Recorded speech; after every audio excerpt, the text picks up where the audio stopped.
నగరాన్ని world class సిటీగా మారుస్తారని CM చెబుతున్నా బల్దియాలో సరైన సిబ్బంది లేదు. అరకొర సిబ్బందితో బల్దియా బండి లాక్కొస్తోంది. జీహెచ్ఎంసీ పరిధిలో 5,150 మంది ఉద్యోగులకు గాను కేవలం 3,018 మంది మాత్రమే ఉన్నారు. 2,042 పోస్టులు ఖాళీగానే ఉన్నాయి. ఈ పోస్టులు సుమారు 5 ఏళ్ల నుంచి భర్తీ కాకుండా ఖాళీగా ఉన్నాయి. అయితే సర్కార్ గ్రీన్ సిగ్నల్ తో బల్దియాలో కొలువుల జాతర మొదలైంది.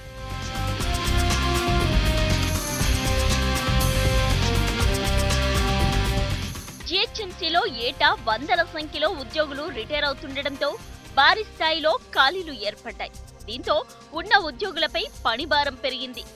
ఉద్యోగుల సర్వీసు నిబంధనలపైన గందరగోళం ఏర్పడింది. దీంతో ఖాళీల భర్తీ, కొత్త సర్వీసు నిబంధనల రూపకల్పన కోసం గత ప్రభుత్వం ఓ కమిటీని నియమించింది. పూర్తిగా పరిశీలించిన కమిటీ 2,042 ఖాళీ పోస్టులున్నట్లు గుర్తించింది.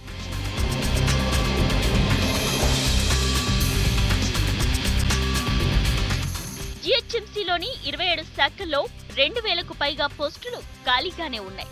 అడ్మినిస్ట్రేషన్ విభాగంలో 18, హెల్త్ వింగ్ లో 176, ఫుడ్ ఇన్స్పెక్టర్ల పోస్టులు 27 ఖాళీగా ఉన్నాయి.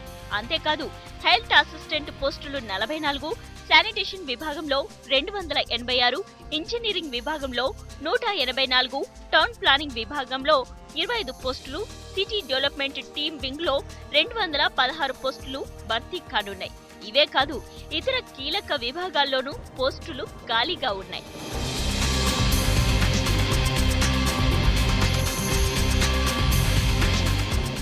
ఎట్టకేలకు ప్రభుత్వం తొలి దశలోనే నియామకాలు చేపట్టేందుకు గ్రీన్ సిగ్నల్ ఇచ్చింది. జీహెచ్ఎంసీలో జాబ్లు కొట్టేందుకు స్థానిక ఉద్యోగులు పోటీ పడుతున్నారు. ఇదిలా ఉంటే విధుల్లో ఉన్న సిబ్బంది సైతం సర్కార్ నిర్ణయంపై సంతోషం వ్యక్తం చేస్తున్నారు.